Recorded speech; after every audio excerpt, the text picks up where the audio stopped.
Pelo sinal da Santa Cruz, livrai-nos Deus nosso Senhor dos nossos inimigos, em nome do Pai, e do Filho e do Espírito Santo. Amém. Podemos sentar? Meus amados irmãos, em nosso Senhor Jesus Cristo. Hoje a palavra de Deus, nesse dia do Senhor, traz para nós uma das parábolas mais conhecidas de Jesus, a parábola do joio e do trigo. Nessa parábola, meus amados irmãos, nosso Senhor quer falar para nós sobre a realidade da nossa vida nesse mundo. Jesus quer lembrar para nós que aqui não é o céu.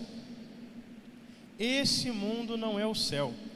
Aqui nesse mundo nós não somos todos santos, nós não somos todos perfeitos. O mundo real no qual nós vivemos é um mundo no qual, como num grande campo, como o Evangelho narra na parábola, estão a boa semente, que deu o trigo bom, aqueles que vivendo a graça de Deus são o trigo de Cristo, que procuram viver uma vida cristã, uma vida virtuosa, praticam o bem, mas também há aqueles que, seguindo a tentação do demônio, seguindo a sedução do mundo, acabam sendo o joio do demônio, porque escolhem viver no pecado, escolhem praticar o mal, escolhem uma vida sem Deus. Então aqui nesse mundo, vamos estar todos juntos, vamos estar todos vivendo em contato uns com os outros. Mas o mais interessante é que nesse evangelho, na hora que começa a aparecer o joio no meio do trigo, os empregados logo correm para o patrão e dizem: patrão, o senhor quer que a gente logo arranque esse joio para deixar só o trigo? É um pouco o nosso modo de ser, não é? Nós somos meio intempestivos, nós queremos que tudo saia do jeito que nós queremos, nós queremos medir as pessoas pela nossa medida, nós não temos paciência para suportar, para tolerar as limitações do outro, como muitas e muitas vezes Deus tem paciência para aguentar a gente. Então a gente quer logo atacar o outro, reclamar do outro, tirar o outro do caminho. O que Jesus diz? Não, deixe crescer junto. Na hora da colheita vamos separar. O que Nosso Senhor fala aqui para a gente? Que Ele é bom. Jesus falou no Evangelho o seguinte: o Filho do Homem, Ele não veio para julgar o mundo, Ele veio para que o mundo seja salvo por Ele. Ou seja, Deus aqui nesse mundo não julga ninguém. Enquanto nós estamos aqui, Deus não nos julga. Deus vai nos julgar na hora da nossa morte. Na hora da nossa morte, sim. Aí nós iremos comparecer perante o tribunal para sermos julgados. Mas enquanto estamos aqui, é tempo da misericórdia, é tempo do perdão. Então, quando aquele patrão manda dar o tempo, deixar o joio misturado com o trigo, é para nos dar uma chance, uma oportunidade para aproveitarmos a graça de Deus. Sabe por quê? Porque acontece que muitas vezes tem muito católico que, de tanto estar misturado com o joio, de tanto andar enfiado no meio das coisas mundanas, envolvido com gente ruim, acaba virando o joio também e coloca em perigo a sua salvação eterna. Só que Jesus é bom e nos dá chance, oportunidade, tempo para que nós possamos nos converter.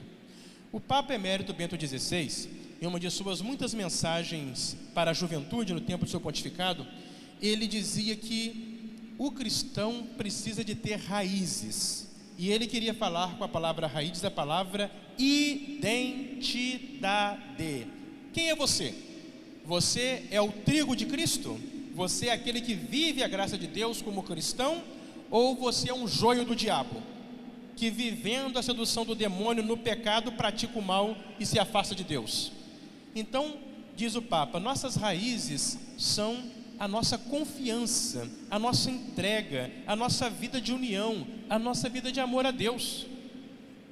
É preciso que o cristão esteja enraizado em Cristo.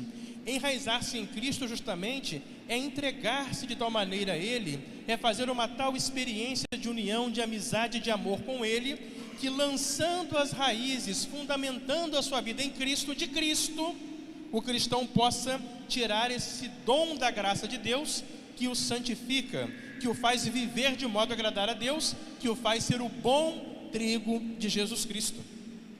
Só que o grande problema que nós temos é que muitos e muitos católicos não estão enraizados em Cristo.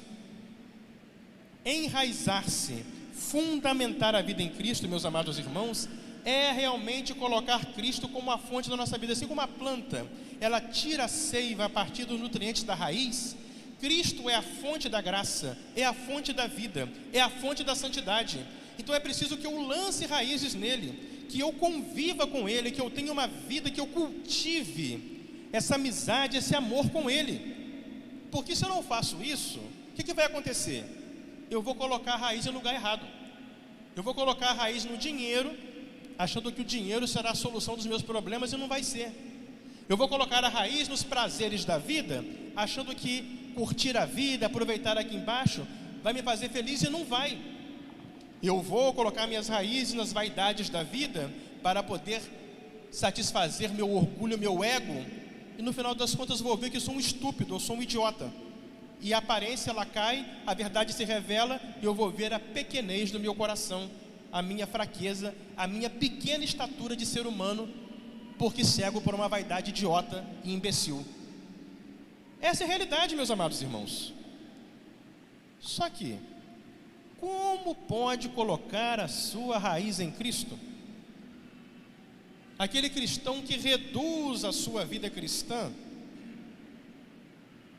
a umas 3 Ave-Marias rezado mais ou menos na hora de dormir, quando lembra, ou até de vez em quando assim, hoje eu consegui rezar um terço. Olha, custou, hein?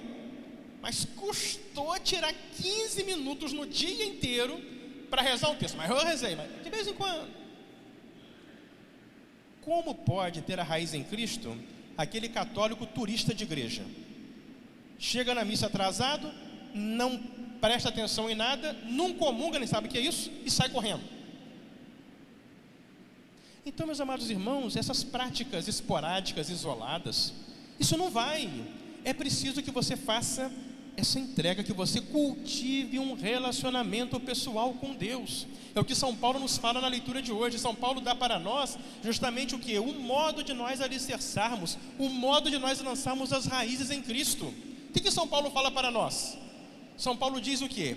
Que a palavra de Deus habite com abundância nos vossos corações. O que é a palavra de Deus? A palavra de Deus é o próprio Cristo. Ele é a palavra encarnada, ele é a palavra viva do Pai. Então que a palavra de Deus habite plenamente, com abundância nos vossos corações, é uma vida realmente enraizada em Cristo. Que você, como cristão, cada domingo faça o seu encontro pessoal com Cristo. Quando nós vimos a missa, a primeira parte da missa agora, a liturgia da palavra, é Cristo que nos fala na sua palavra proclamada. Na hora, daqui a pouquinho, da liturgia eucarística, é Cristo que oferece ao Pai o seu sacrifício no altar e vem a nós em alimento na Sagrada Comunhão. Então esse momento que o cristão lança as raízes, que o cristão alicerça a sua vida em Cristo, que ele experimenta o amor de Cristo, e o cristão procura estender essa experiência de encontro com Cristo na missa dominical, na sua oração diária. O cristão é aquele que todo dia tira o seu tempo para encontrar-se com Deus, mas um tempo de qualidade, para se recolher, ficar em silêncio, meditar a palavra de Deus, conversar com o nosso Senhor, cultivar essa amizade verdadeira com Ele. E aí diz São Paulo, na medida que a palavra de Deus, que Cristo habite plenamente no nosso coração, Ele vai acender em nós o fogo do seu amor divino. Isso vai nos fazer prorromper no louvor. Cantai a Deus salmos, hinos, cânticos espirituais, louvai a Deus em vossos corações. É a alegria do cristão que vive entusiasmo da presença de Deus na sua vida. E essa alegria e entusiasmo são aquela força que nos impulsionam para o bem. Aí São Paulo diz: tudo o que fizerdes por palavra ou por obra, fazei tudo em nome do Senhor Jesus Cristo, dando graças por Ele a Deus Pai. Então aquele cristão que tem uma vida orientada para Deus, tudo que ele faz praticando o bem, fazendo a virtude para a glória de Deus, merecendo para o céu.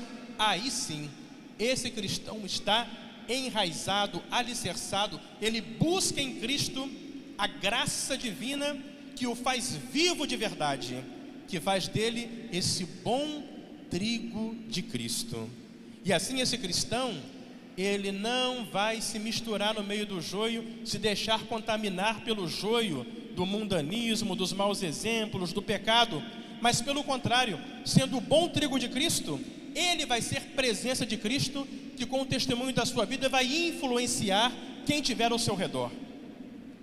Então, meus amados irmãos, vamos hoje abrir nosso coração, que a palavra de Deus, que Cristo habite abundantemente em nossos corações, e que nós, enraizados, fundamentados nele, alimentemos a nossa alma da sua graça, para que assim, quando chegar a hora da nossa morte, a hora da colheita, nós sejamos dignos de, como bom trigo de Cristo, sermos acolhidos no celeiro da glória, na felicidade do céu. Em nome do Pai, do Filho e do Espírito Santo. Amém.